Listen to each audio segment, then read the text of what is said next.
बहुत समय पहले नितेश नामक एक आदमी एक छोटी सी गांव में रहता था। वो एक बहुत ही नेक और ईमानदार आदमी था।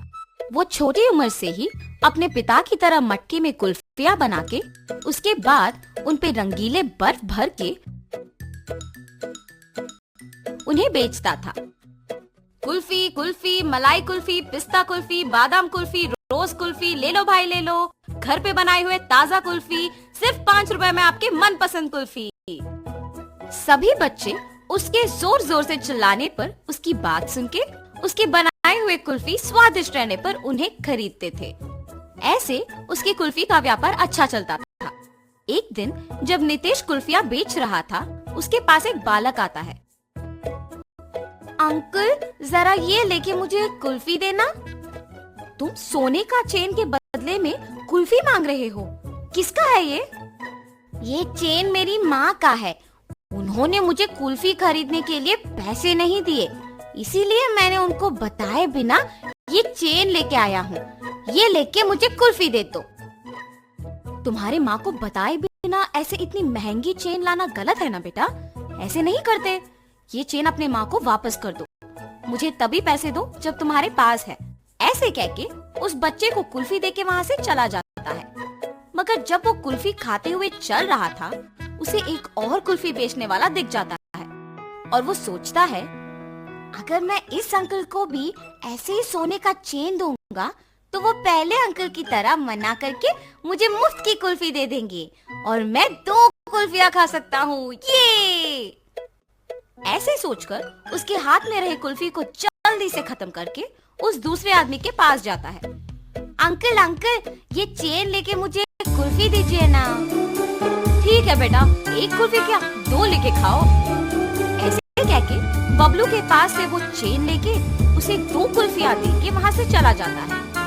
बबलू अपने दोनों हाथ में कुल्फियाँ देख खुश होके चेन के बारे में भूलकर खाते हुए वहाँ से घर चला जाता है। इतने में बबलू की माँ सोने का चेन ना दिखने पर घर पूरा ढूंढती है और तभी बबलू घर आता है। बबलू, क्या तुमने मेरा सोने का चेन देखा है बेटा? यही पे रखा था। अरे रे, 2 कुल्फियाँ मिलने की खुशी में मैं तो चेन के बारे में भूल गया ना। अब अगर मैं माँ को ये बताऊंगा तो मुझे पक्का डांटेगी। अब मैं माँ से क्या कहूँगा? ऐसे वो मन में सोचता है। क्या हुआ बबलू, मेरे सवाल का जवाब दिए बिना क्या सोच रहे हो? कुछ नहीं माँ, मैंने नहीं देखा। हाँ, ठीक है, तुम भी मेरे साथ चेन ढूंढो। शायद मैं यही कहीं भूल गई। वो बहुत महंगा है बेटा। ठीक है माँ। और ऐसे बबलू उसके माँ के साथ चेन ढूंढने लग जाता है, जैसे उसे कुछ पता ही नहीं। बहुत समय बाद जब उसकी माँ ढूंढ ढूंढ के चेन ना मिलने पर थकान के मारे दुखी होके बैठ जाती है। बबलू उसके माँ को दुखी देख सोचता है, उस चेन के खो जाने पर ही माँ दुखी है। मैं माँ को दुखी नहीं देख सकता। चाहे कुछ भी हो जाए, मैं माँ को सच बता दूंगा। ऐसे अपने माँ के पास जाता है और कहता है, माँ, आपके डांटने के डर से मैं सच नहीं बता पाया। मैं कुछ नहीं कहूंगी बेटा, सच क्या है? माँ, आपने कुल्फी खरीदने के लिए पैसे नहीं दिए ना, तो मैंने आपके सोने के चेन लेके कुल्फी वाले को देकर उससे कुल्फी लिया। 5 रुपए की कुल्फी के बदले में तुमने इतना महंगा चेन दे दिया। ऐसे करना गलत है बबलू, ऐसे फिर कभी मत करना। उस कुल्फी वाले को पहचान सकोगे? हाँ माँ, पहचान पाऊंगा। उसके ऐसे कहने पर बबलू की माँ अगले दिन कुल्फी बेचने वालों का इंतजार करती है। ऐसे दोपहर के समय में नितेश जब उस तरफ आता है तो बबलू की माँ उसके पास जाके कहती है, क्या तुम कल भी यहाँ आके कुल्फी बेचे? जी हाँ। आप ऐसे क्यों पूछ रहे हो? बच्चा अगर भोलेपन में आके तुम्हें एक महंगी चेन के बदले में कुल्फी मांगेगा तो ले लोगे क्या? हाँ, ये आप क्या कह रहे हो? मुझे कुछ नहीं समझ आ रहा। तुम कुछ मत कहो, मेरी ही बेटी की गलती है, इसीलिए मैं कुछ नहीं कह रही हूँ। बस मुझे मेरा चेन दे दो और मैं चली जाऊंगी। मैडम, मैंने वो चेन नहीं लिया। मैंने उस बच्चे को कहा भी कि वो चेन उसके घर में वापस लौटा दे। उसने आपको आके नहीं दिया। चेन देना ना पड़े इसलिए झूठ बोल रहे हो तुम।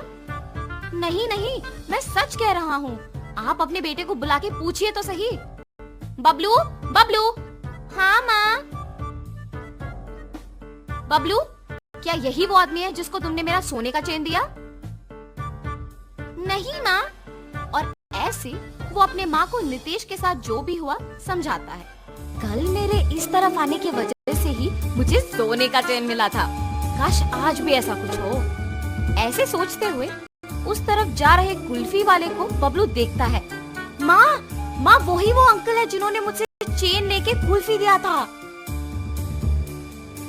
कल तुमने मेरे बेटे को कुल्फी देके चेन दिया था ना, वापस कर दोगे कि सबको बुलाऊं? अब ये बच्चा इतना जोर से कह रहा है कि मैंने ही लिया है तो मुझे लौटाना ही पड़ेगा, वरना उसकी माँ सबको बुलाएगी। लालच के मारे यहाँ आना अनावश्यक था। चेन दिए बिना क्या सोच में पड़ गए हो तुम? मुझे माफ कीजिए दीदी। ऐसे वो आदमी उसका गलती मानकर उसके पास के सोने का चेन बबलू के माँ को दे देता है। बच्चे मासूमियत में अगर आके महंगे चेन के बदले में अगर कुल्फी मांगे तो क्या दे दोगे? उन्हें इतना भी नहीं बताओगे कि वो गलत है? उस कुल्फी वाले ने ऐसे ही लालच के बिना मेरे बच्चे को गलती करने से रोका था। आइंदा ऐसे कभी मत करना, इस आदमी से सीखो। मुझे माफ कीजिए भाई साहब, मैंने आपकी गलती के बिना आपको निंदित किया। कोई बात नहीं जी, मुझे बस खुशी है कि आपको आपकी चेन मिल गई। बेटा ऐसे कभी मत करना। मैंने सोचा कि वो अंकल भी आपके ही तरह चेन लौटा देंगे। सब लोग एक जैसे नहीं होते बेटा, अच्छे लोग और बुरे लोग होते हैं। इसीलिए घर में अपने माँ बाप को बताए बिना कुछ नहीं करना चाहिए। आगे से ऐसे नहीं करूँगा अंकल। ऐसे कहकर खुशी से अपने माँ के साथ वहाँ से चला जाता है।